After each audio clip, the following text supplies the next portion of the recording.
बड़ा कार्यक्रम कांग्रेस का यादगार और ऐतिहासिक होगा। निश्चित तौर पर ये यादगार भी होगा, ऐतिहासिक भी होगा और ये आज इस देश के लोगों की ये ज़रूरत भी है। जिस संविधान को आपको याद होगा कि 1935 में ही कांग्रेस ने सबसे पहले संविधान की वकालत की थी और संविधान को सबसे बड़ी लड़ाई का अस्त्र माना था जब देश गुलाम था, और उस समय से संविधान की जो है आवाज़ कांग्रेस बुलंद करती रही है।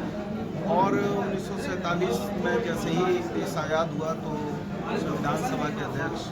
आदरणीय बाबा साहब अम्बेडकर जी को बनाया गया, और ये संविधान आप जानते हैं कि एक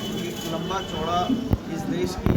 का संविधान है और इसमें देश की आत्मा निहित है। और इसको कहीं ना कहीं केंद्र की सरकार जो है अपने राजनीतिक लाभ के लिए अपने विरोधियों को, चाहे वो संवैधानिक संस्थाओं के दुरुपयोग करके, चाहे ईडी, सीबीआई वगैरह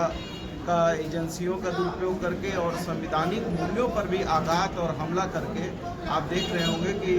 निशिकांत दुबे जी ने सुप्रीम कोर्ट की भी अवमानना का काम किया और सुप्रीम कोर्ट पर भी तल्ख टिप्पणी की, जो आज तक इतिहास में कभी नहीं होता था। तो इस तरह से सुप्रीम कोर्ट को भी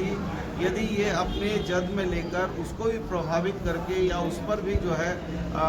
प्रत्यक्ष या परोक्ष रूप से हमला कर रहे हैं, तो ये कहीं ना कहीं संवैधानिक मूल्यों का हनन है। और इसके विरोध में कांग्रेस पार्टी ने जब 1935 में ही ये आवाज़ उठाई थी, तो आज हमारा ये दायित्व है कि हम फिर से संवैधानिक मूल्यों को बचाने के लिए और देश की जो है स्वतंत्र एजेंसियों को बचाने के लिए हमको इस लड़ाई को लड़ना होगा। और इसी कड़ी में हम इस लड़ाई को लड़ रहे हैं और इसकी पहली जो है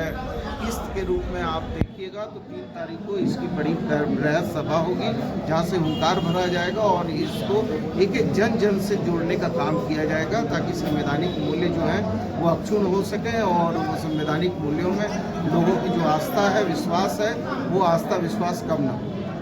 धन्यवाद।